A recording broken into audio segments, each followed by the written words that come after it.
Olá, está no ar o Direto da Redação com as principais notícias de Fortaleza e do Parlamento. Nessa semana foi celebrado o Dia Internacional de Prevenção de Acidentes com Serpentes e eu conversei com a doutora Poliana Lemos, que é nefrologista e chefe do Núcleo de Assistência Toxicológica do IJF, unidade que recebe esse tipo de ocorrências. Doutora, muito bem-vinda ao Direto da Redação. Eu queria que a senhora começasse explicando como é que a atuação, o que é que acontece lá no CEATOX? Qual é o objetivo desse núcleo? Então, o CEATOX é um dos 33 centros do Brasil. Nosso papel realmente é apoio técnico ao Ministério, às ações do Sistema Único de Saúde, no atendimento a esses pacientes envenenados e intoxicados. Então, realmente, a gente tem um braço que é esse atendimento remoto e todos esses centros são vinculados. Porque caso o público ou o profissional da saúde ligue para um dos telefones e que esteja indisponível, serão direcionados para um desses estabelecimentos. Então, nossa ação é essa. Hoje é o Dia Internacional de Acidentes e de Prevenção a Acidentes com Serpentes. Esse é um tipo de paciente comum no IJF? O IJF, ele costuma, sim, são pacientes provenientes do interior, acidentes com serpentes peçonhentas, via de regra, né, eles vêm das zonas rurais, então essas serpentes nas quais a jararaca é a mais comum, elas são realmente presentes mais realmente na área rural, não aqui na Grande Fortaleza. Aqui a gente só tem a cobra coral e mesmo assim é a menos frequente, né, em termos de acidentes com animais. Como prevenir acidentes com serpentes? Praticamente, na sua totalidade, esses acidentes eles acontecem com os trabalhadores rurais, no momento realmente do trabalho, ou no entardecer, ou no amanhecer do dia. Então, em partes do corpo como membros inferiores ou braços, né, quando eles estão ou cultivando ou colhendo. Então, se houver o uso dos equipamentos de proteção individual, mais de 90% desses acidentes seriam evitados. Doutor, o que fazer em caso de acidente com serpentes? Qualquer paciente que sofra, né, um envenenamento por um animal, e nas serpentes não é diferente, deve primeiro acalmar o paciente, entrar em contato com a unidade de saúde mais próxima. E esses profissionais, caso necessitem, entrem em contato com os centros para definir a utilização ou não do soro antiofídico. Então, essa é a ação que é orientada para todos os acidentes com serpentes, né? E o que não deve ser feito? Jamais torniquete, jamais. Então, assim, o IJF ele recebe pacientes complicados do interior. Não é incomum pacientes que têm complicações em perna, complicações em dedos, secundário a esses torniquetes. Então, na tentativa de amarrar para que aquele veneno não se espalhe, né? Só complica. Não colocar nenhuma substância, pó do café, estrume, nada vai neutralizar o veneno, certo? Não colocar couro de animal, a gente também às vezes vê aquela cultura de achar que o guaxinim, né? Ele é um animal que ele é imune ao soro da serpente, ao veneno da serpente, perdão. E as pessoas matam o animal, amarram o couro na tentativa de não sofrer envenenamento. São inúmeras essas culturas, então nada disso é eficaz, nada disso é comprovado e muitas vezes só piora. Existe uma orientação de também fazer uma foto da serpente para ajudar o profissional de saúde? Com certeza. Então, não capturar, são animais também protegidos, né? Eles também fazem parte ali do bioma. Não capturar. Na verdade, se puder fotografar, excelente. Caso não possa, pelo quadro clínico e a procedência do paciente, o profissional de saúde ele é capaz sim de identificar e de tratar de forma eficaz esse paciente. Então, não matar. O que nós temos visto, essa tentativa de capturar, às vezes o paciente ele é mordido pela serpente mais de uma vez. Só piora, né? Então, não fazer esse tipo de conduta para evitar alguma complicação. Entendi. O JF também é referência em atendimento a pacientes vítimas de outros animais peçonhentos, né? O escorpião é muito comum na unidade? Bastante. Ele é um animal que ele já vive mais próximo do domicílio, então é muito comum em áreas urbanas e rurais. E outro detalhe, assim, se reproduz muito rápido. Então, para um ambiente ser infestado por escorpião, muitas vezes em 15 dias você pode ter dezenas de animais. São animais que não precisam de macho e fêmea. Algumas espécies se reproduzem por partenogênese, então se multiplicam muito rápido.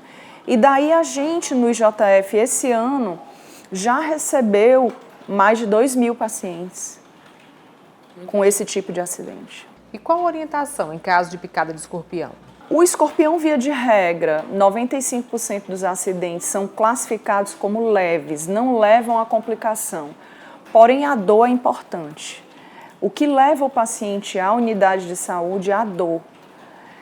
Porém, se forem crianças pequenas, podem ter outras complicações.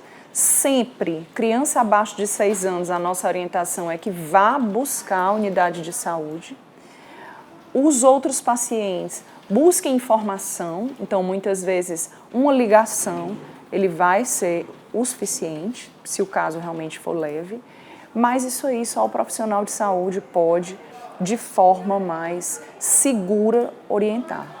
O que é possível fazer para evitar o escorpião em casa? Limpeza, todos os animais, né? Vamos aqui. Limpeza, né? A questão do lixo, questão de esgoto, sempre colocar, né, hipoclorito, porque a proliferação da barata chama o escorpião, assim como a proliferação dos ratos chama as serpentes.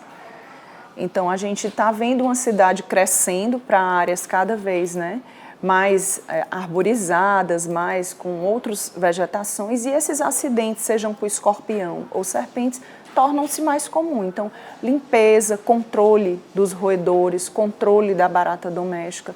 Caso haja um encontro de uma serpente ou escorpião em casa, a minha orientação é entrar em contato com a vigilância ambiental ou bombeiros para que haja uma remoção segura desses animais. O atendimento ele também pode ser feito pelo telefone, né? Não necessariamente o paciente precisa ir até a unidade. É uma preocupação primordial, assim, nossa, né? Como também sistema de saúde, ministério, que haja essa disponibilidade. Nosso centro ele é disponível todos os dias do ano, todas as horas, com profissionais extremamente capacitados, para que a gente possa orientar, inclusive, aonde é o local mais próximo para se ter acesso a um soro antiescorpiônico ou antiofídico. Sempre buscar essa informação, essa é a nossa orientação aqui e seria em qualquer lugar do estado ou do nosso país. Para a gente finalizar a nossa entrevista, serpentes e escorpiões, tem algum outro animal peçonhento que a unidade costuma receber? Aranhas, né? Porém bem menos comuns. Vamos dizer assim, serpentes são centenas, escorpiões vai na casa dos milhares, né? Aranhas talvez dezenas, 40 acidentes, 50 acidentes que a gente recebe, quando muito, em um ano. Mas acontece, as aranhas marrons, né? Suspeita de acidente com animal peçonhento, seja ele qual for, até mesmo abelhas ou até mesmo lagartas urticantes, podem registrar, podem ou registrar a foto do animal ou a parte do corpo, entrar em contato, que de forma assim bem tranquila a gente pode orientar o que deve ser feito. Qual o telefone fixo? 3255-5012, DDD 085. Esse é o nosso fixo, nós também dispomos depois o WhatsApp. O WhatsApp, tem sim, eu tenho anotado aqui, é o 98439-7494. A Prefeitura de Fortaleza realiza a Semana Branca da Odontologia, com ações de prevenção e promoção à saúde bucal nos postos de saúde da capital. E eu conversei com a Janaína Rocha, que é assessora técnica de saúde bucal da Secretaria Municipal de Saúde. Confira. Nessa semana, a Prefeitura de Fortaleza realiza a Semana Branca da Odontologia, Quem vai conversar com a gente sobre esse tema e já está aqui comigo é a Janaína Rocha, que é assessora técnica da saúde bucal da Secretaria Municipal de Saúde. Janaína, muito bem-vinda ao Direto da Redação. Eu queria que você começasse explicando o que é que acontece nessa Semana Branca de Odontologia. Essa semana é fruto de uma lei municipal aprovada aqui na casa, né? Exatamente. É um prazer, né, estar aqui, tendo essa possibilidade de falar um pouco, esclarecer um pouco mais sobre a Semana Branca da Odontologia. Então, como você bem colocou, é fruto de uma lei que foi aprovada aqui na Câmara dos Vereadores, onde essa lei propõe que essa semana especificamente, que acontece no mês de setembro, todos os anos, ela seja alusiva aos cuidados que a gente precisa ter referentes à saúde bucal. Então, a gente trabalha nessa semana de forma fortemente a questão da prevenção, da promoção em saúde bucal, então atuando aí no combate a doenças como a cárie, a doença periodontal, as fissuras palatinas. Então a gente tem aí esse foco de estar fortalecendo no decorrer de toda essa semana, todo esse trabalho feito com a população do município de Fortaleza. Como é que está a programação para essa Semana Branca? E no sábado tem programação diferente, né? Exatamente. Então, no decorrer de toda a semana, nós temos uma programação em todas as unidades de atenção primária à saúde, ou seja, em todos os postos de saúde. Então, os profissionais estão realizando atividades de promoção em saúde, praticando realmente orientações de educação em saúde junto à população. Além disso, os profissionais estão realizando atividades em escolas, em creches do município, tendo em vista a importância de estarmos trabalhando com a criança, né? Esse público aí que de forma mais precoce a gente vai trabalhar e vai ter uma promoção de saúde bucal realizada de uma forma mais efetiva. E no sábado, a gente encerra a nossa semana com uma atividade nos nossos centros de especialidades odontológicas, onde os pacientes previamente já agendados, eles vão ter alguns procedimentos mais complexos executados, então procedimentos cirúrgicos, procedimentos endodônticos, procedimentos que realmente caibam a necessidade aí da atenção secundária, eles vão ser realizados no sábado para a gente encerrar a nossa Semana Branca da Odontologia. Hoje, todos os 116 postos de saúde da capital têm atendimento odontológico. Qual o balanço desses atendimentos? Hoje a gente tem um atendimento odontológico prestado à população em todas as unidades de atenção primária, em todos os postos, e a gente tem aí desde o começo do ano até agora, finzinho de agosto, cerca de 280 mil procedimentos executados. A pandemia fez com que a gente teve que fazer um reajuste nos atendimentos odontológicos, então a gente teve que fazer toda uma organização diferenciada na agenda, e aí agora os dados epidemiológicos nos permitem que essa agenda volte a realmente ser contemplada de uma forma mais efetiva. A população tem se sentido mais segura para buscar o tratamento odontológico. Então, a gente tem visto essa quantidade de busca de pessoas à consulta odontológica aumentando de forma diária. A partir de que idade eu preciso ter cuidado com a saúde bucal? Boa pergunta, né? Então, assim, eu sempre digo que a saúde bucal ela tem que ser observada antes de nascer. Então, a gente trabalha já com a gestante. Então, quando eu estou atuando com a gestante, eu tenho como grande foco do cuidado a mulher, propriamente dita, né? Então essa gestante que está num momento diferenciado, que tem toda uma característica que precisa de uma atenção maior, que a gente já tem cientificamente essa comprovação de que, por exemplo, uma doença periodontal pode vir a trazer algum prejuízo no parto daquela mulher, causando um parto prematuro, um bebê nascendo de baixo peso, bem como a gente já começa as orientações para aquele bebê que ainda vai nascer, né? Então a gente costuma trabalhar com a criança ainda no ventre da mãe. Se a gente consegue executar a promoção de saúde de forma precoce, de forma efetiva, a probabilidade de nós termos um adulto sem cárie é muito maior e a gente vai conseguir isso de uma forma muito mais fácil. Então, as nossas unidades de saúde, elas estão aptas a fazer o atendimento odontológico desde a gestante até o nosso paciente idoso. E principalmente com relação às gestantes, a gente pede realmente que, se você está gestante, procure uma unidade de saúde, busca a equipe de saúde bucal da unidade de saúde ao qual você está cadastrada, porque é extremamente importante que você faça essa avaliação nesse período gestacional. Qual é hoje o principal problema que o posto de saúde detecta? Sem dúvida nenhuma, a cárie ainda é a principal doença relativa à condição da saúde bucal. A cárie é a doença crônica, uma das doenças crônicas mais prevalentes no mundo.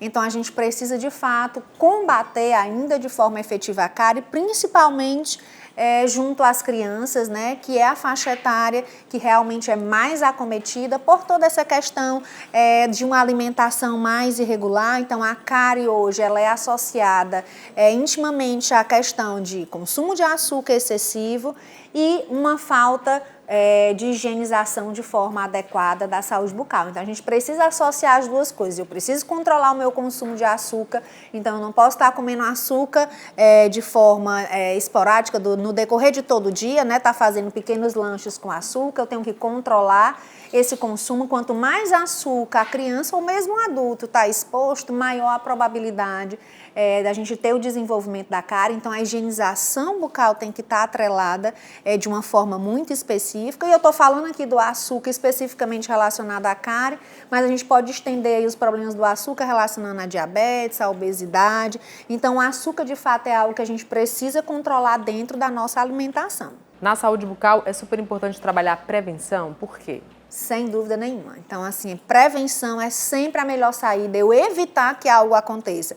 Se a gente for trabalhar apenas na doença, vou trabalhar a cura, e eu não trabalhar no que está causando, a gente não vai ter um tratamento realizado de forma efetiva. Então, eu preciso ser eficiente ao prevenir, ao evitar que aquela doença, de fato, venha a acontecer. E, obviamente, se a doença já estiver instalada, eu vou ter que proporcionar também a cura. Mas eu preciso trabalhar a prevenção. Trabalhando a prevenção, trabalhando a promoção de saúde, a gente vai ter, certamente, crianças, adultos e idosos com uma saúde bucal muito mais adequada. Quais são as orientações em relação à escovação? Quantas vezes eu preciso escovar meu dente, usar fio dental, enxaguante bucal? Então, muito importante essa informação, porque às vezes a gente vai fazendo meio que intuitivamente, né? Primeira informação importantíssima é que, independente da faixa etária da criança, o creme dental tem que ter flu. Tá? Então, as pesquisas mostram que a gente tem uma melhor efetividade no combate à cárie quando a gente usa um creme dental com flu. Mas mesmo num bebezinho? Sim, mesmo num bebezinho, nasceu o primeiro dentinho, a gente já pode usar o creme dental com flu. A diferença é que a gente vai ter que fazer isso de forma, obviamente, supervisionada, é o pai, a mãe, o vô, a avó, é o responsável por aquele bebê que vai executar, e a quantidade. Então, essa quantidade de creme dental, ela vai variando à medida que a criança vai evoluindo e vai aprendendo a cuspir, né? A tirar aquele creme dental em excesso que está na sua boca. Então, esse creme dental, para a criança pequenininha que não sabe cuspir ainda, ele precisa ser colocado numa quantidade bem pequena. Então, é aquele grãozinho de arroz cru, a gente costuma dar ali o exemplo para o pai e para a mãe, é uma quantidade bem pequena no creme, na escova, né, de creme dental. E à medida que a criança vai crescendo, o dentista vai acompanhando e vai orientando esses pais o aumento da quantidade do creme dental, sempre lembrando que tem que ser feito de forma supervisionada. O adulto, né, ele vai usar o creme dental com flu em todas as suas escovações, então a gente sempre diz o ideal é que pelo menos as 3 escovações diárias, né? Então, após as principais refeições, após o café, após o almoço e após o jantar, ou seja, vai dormir, escova os dentes, aquela rotina de escovar os dentes. Você perguntou sobre o enxaguatório bucal. O enxaguatório bucal é um complemento, né? Então, assim, o máximo de coisas que eu puder utilizar para fazer uma higiene bucal adequada vai ser de extrema importância. Então, o enxaguatório bucal é um material a mais que a gente vai poder estar utilizando também. Porém, nas crianças a gente tem que ter um cuidado, porque realmente esse enxaguatório bucal, essa criança, ela tem que ter toda a coordenação para conseguir cuspir. Então, a gente recomenda aí que a partir dos 6 anos, quando a gente já tem certeza que aquela criança sabe cuspir, obviamente, pode ser que alguma criança, por algum outro problema, não consiga cuspir efetivamente aos 6 anos, então isso tem que ser observado de forma individual, mas de uma forma geral, aos 6 anos as crianças já têm uma capacidade de cuspir muito boa, então a gente pode utilizar um enxaguatório bucal uma vez ao dia, já seria bem importante dentro dessa higienização e a gente já teria aí uma prevenção de fato bem reforçada. E o fio dental a gente tem que usar diariamente. Costumo lembrar também que o adulto é o espelho para a criança, né? Então, se o pai e a mãe usa, aquela criança vai estar habituada a ver que aquela pessoa que é a grande referência dela usa e ela vai imitar, né? Então, obviamente, a gente sempre diz, a criança não vai saber fazer sozinha, nem tem coordenação motora suficiente para isso. Então, tem que ter sempre um adulto supervisionando e ajudando, principalmente na utilização do fio dental, que é algo um pouco mais difícil para ser executado. Algo que, infelizmente, às vezes até o adulto não tem ali dentro da sua rotina, mas que é extremamente importante para a gente fazer a higienização de forma completa. Tá ótimo, Janaína. Muito obrigada pela participação aqui no Direto da Redação, tá? Obrigada, é sempre um prazer estar aqui. O Direto da Redação traz agora uma dica para o fim de semana. Neste sábado, Taíba recebe o 21º Festival do Escargot e Frutos do Mar. Entre as atrações está a banda de reggae Dona Leda, e eu conversei com o baixista e fundador da banda, Daniel Feitosa. E eu recebo aqui no Direto da Redação o Daniel Feitosa, que é baixista e um dos fundadores da banda, né, a Dona Leda. Daniel, muito bem-vindo ao Direto da Redação. A programação começa a partir das 21 horas, nós seremos a terceira atração. E eu queria convidar todo mundo para estar presente lá, o show é gratuito, do lado do mar. Vai ter Tony Garrido, vai ter especial Legião Urbana e a Dona Leda fazendo um grande show com todos os clássicos da banda, né? E algumas coisas novas, né? Que a gente andou gravando esses dias. Daniel, a banda já tem 21 anos. Como é que nasceu a Dona Leda? A Dona Leda nasceu da necessidade de expandir o reggae. A cena reggae em Fortaleza já existia, né? Com algumas bandas pioneiras, como a Tribo de Leões, a Rebel Lion, e eu senti a necessidade de levar essa cultura reggae até os grandes centros culturais. Daí eu formei o time, né, com os melhores músicos do estado do Ceará, e a gente conseguiu ter êxito em estar presente nesses lugares, né, onde antes o reggae não tinha espaço. Hoje o reggae é visto de outra maneira. Pois é, após a Dona Leda, a gente conseguiu conquistar muitos fãs, né? Até pessoas que não são regueiras, mas que se identificavam com as nossas mensagens. E hoje em dia todo mundo conhece a Dona Leda, graças a Deus, e a gente consegue circular, né? Difundir o nosso trabalho, é isso. Já são quantos discos lançados e quando é que vem o próximo? A gente já tem 6 discos lançados e estamos gravando o 7º álbum. Já tem algumas faixas prontas, mas a gente ainda está em estúdio. Vem aí o 7º disco, aguardem, hein? Esse ano ainda? Esse ano ainda, eu acho que a gente consegue terminar de gravar, mas lançamento, eu creio que seja para o primeiro semestre de 2023. Ao longo da trajetória, a Dona Leda também fechou muitas parcerias, né? A gente costuma dizer que a gente aprendeu a tocar reggae com os grandes mestres, né? Os contemporâneos de Bob Marley. Inclusive está vindo até um aí, Cedric Mytle, do The Congos, e a gente vai acompanhar ele em turnê. Então, eu acho que graças a isso e a grande escola de Bob Marley, The Wailers, né? Que era o Dream Team do reggae, então a gente conseguiu ter essa pegada do reggae original sem perder as nossas raízes nordestinas, né? As referências dos grandes mestres, Luiz Gonzaga, Dominguinhos. Então a gente conseguiu passear nesses dois estilos muito bem, né? Tocando com os grandes mestres do reggae e com os grandes mestres da nossa música, como Dominguinhos, a gente gravou com o meu amigo Adelson Viana, com o mestre Valdones, até com a grande Solange Almeida a gente chegou a gravar também. Então, todos eles tiveram assim, um respeito, uma sensibilidade conosco e a gente só tem a agradecer a Deus por ter colocado essas pessoas maravilhosas em nosso caminho. Como é para você saber que hoje a banda Dona Leda é referência nacional no reggae? Eu acho assim, o artista, principalmente aqui do Ceará, ele jamais deve se acomodar, né? Mesmo que ele já toque bacana por aqui, faça vários shows, barzinhos, shows grandes, mas o Brasil é um país continental. Existem alguns estados ainda que a Dona Leda não se apresentou, principalmente ali no sul, sudeste. A gente rodou tudo que foi norte e nordeste já, né? Então a gente está se preparando para fazer essa grande turnê nacional, pela primeira vez fazendo ali uma cobertura de todo o litoral do país. E é isso que a gente pretende, né? Passar para os artistas, que, como dizia Luiz Gonzaga, né? Artista tem que estar circulando, né? Senão o din-din não entra. E fora do país, já tocaram também, né? Já fizemos o Rotonton Sunsplash, que é o maior festival de reggae do mundo, que acontece atualmente na Espanha, na cidade de Benicassim. Todo verão tem esse festival, são 7 dias de grandes atrações com 7 palcos simultâneos, e a gente teve uma grande experiência convivendo com os maiores medalhões da música reggae mundial, né? Com os filhos de Bob Marley, com todos aqueles artistas que ajudaram a difundir o reggae pelo mundo, e foi uma grande experiência, né? Que nos mudou,